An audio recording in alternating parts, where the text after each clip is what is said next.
Gloire à Dieu. Il y a eu à un moment donné un jeune homme qui est venu à Jésus dans Marc 10, versets 17 à 30 et qui a dit, un homme riche, qu'est-ce qu'on doit faire pour hériter la vie. Jésus lui a dit, va, vends toutes tes richesses et suis-moi. Et le monsieur est devenu triste parce qu'il faisait tout ce qu'il fallait. Il donnait aux pauvres, il faisait, tu pensais que c'était par cela.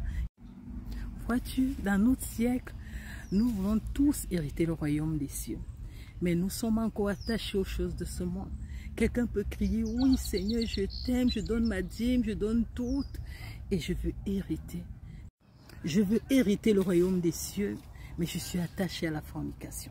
Je veux hériter le royaume des cieux, mais je suis attaché à l'amour de l'argent. Je veux hériter le royaume des cieux, je suis attaché à ma copine, à mon impudicité, à ma masturbation. Je veux hériter le royaume des cieux devient juste un slogan de bouche, mais pas dans nos cœurs. Je veux hériter le royaume des cieux. C'est parce que la Bible le dit, mais ça n'a rien à voir avec ma vie, ça n'a rien à voir avec ma quotidienneté. Je vis comme je l'entends. Si tu veux vraiment ou réellement hériter le royaume des cieux, ça te prend de prendre possession pour la vérité. Ça te prend d'abandonner ton péché et d'apporter tes faiblesses à la croix de Golgotha pour dire, Seigneur, me voici tel que je suis. Ça te prend de tourner le dos à 360 degrés de l'autre côté, faire dos à dos avec le péché pour faire face à face avec Jésus-Christ. Alléluia. Ça te prendra sûrement des moments de tristesse où tu devras abandonner tes attitudes de cœur, tes attitudes, tes comportements, certaines postures que tu avais prises pour être agréable. Ça te prendra aussi de chercher Dieu nuit et jour dans la prière. Ça te prendra de chercher Dieu dans sa parole.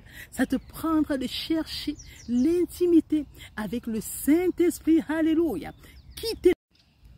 Ça te prendra de désirer être l'ami de l'Éternel. Ça te prendra de vouloir connaître comment ça fonctionne dans le royaume de Dieu.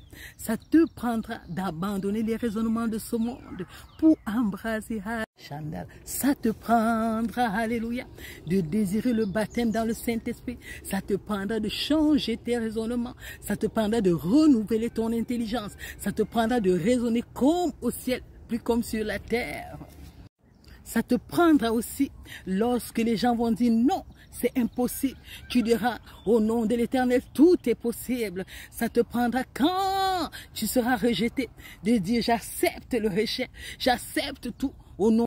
Ça te prendra de crucifier ta chair. Ça te prendra, alléluia, d'affectionner des choses d'en haut. Ça te prendra de te tourner vers l'Éternel. Ça te prendra des temps d'adoration où, alléluia, le ciel s'ouvre et que la grâce de Dieu. Tu vas apprendre ce que c'est que aimer.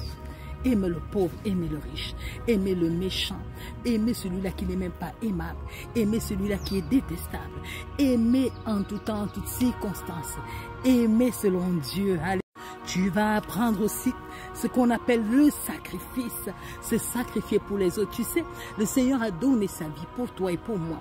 Et tu vas apprendre à donner ta vie pour les autres. Tu vas apprendre à avoir de l'humilité, savoir te baba. Tu vas apprendre à regarder les gens avec compassion. Tu vas apprendre à regarder les gens avec amour. Tu vas apprendre à regarder l'autre, pas selon son comportement malsain, mais avec l'amour et la compassion. Tu apprendras aussi à chercher l'Éternel, à chercher sa face dès le lever du jour. Dans tout ce que tu prends comme décision, dans tout ce que tu veux faire, tu vas apprendre à chercher Dieu afin qu'il se révèle à toi, afin qu'il se manifeste dans ta vie. Tu apprendras à consulter l'Éternel dans tout ce que tu veux faire, dans tous tes projets. Tu apprendras à consulter l'Éternel pour la vie de tes enfants. Tu apprendras à consulter l'Éternel pour la vie de ton mari. Tu apprendras à consulter l'Éternel pour ta propre vie, pour ce qui te concerne. Tu apprendras aussi que, alléluia, servir Dieu c'est un sacrifice. Alléluia. Ça ne dépend pas, c'est pas quand on se sent bien, même quand on est malade, même quand on n'a plus de force. Alors, est-ce que tu te sens prêt à hériter la vie éternelle? La vie éternelle commence ici, par tes actions, ton obéissance à l'éternel, ta marche avec Dieu. Te sens-tu prêt à le faire, mon frère? Te sens-tu prêt à le faire? Mon invite pour toi en ce moment, c'est de venir à Dieu. Alléluia. C'est vouloir hériter de la vie éternelle par tes actions. Vouloir hériter de la vie éternelle par ta consécration. Vouloir hériter la rabachande. Si tel est ton désir, tu peux prier en ce moment. Tu n'as pas besoin de prier avec moi. Tu as besoin de prier, faire le face à face avec Dieu. Dis, me voici Père. Je te concevais autrement. Cette fois, je te conçois à ta façon, Seigneur. Me voici Père. Manifeste ta grâce. Donne-moi de marcher sur le chemin de la vérité. Tu dis que le chemin, la vérité, la vie. Soit le chemin pour moi, soit la vérité et soit la vie pour moi. Et accorde-moi une vie de consécration. Que la vie éternelle ne soit pas seulement une confession, mais que la vie éternelle soit une réalité dans ta vie, dans tes actions, dans ce que tu entreprends envers ton prochain, dans ton vécu de chaque jour, dans ta communion avec Dieu chaque jour. Mon message est pour toi, enfant de Dieu. Mon message est pour toi, rétrograde. Mon message est aussi pour toi qui ne connais pas l'Éternel.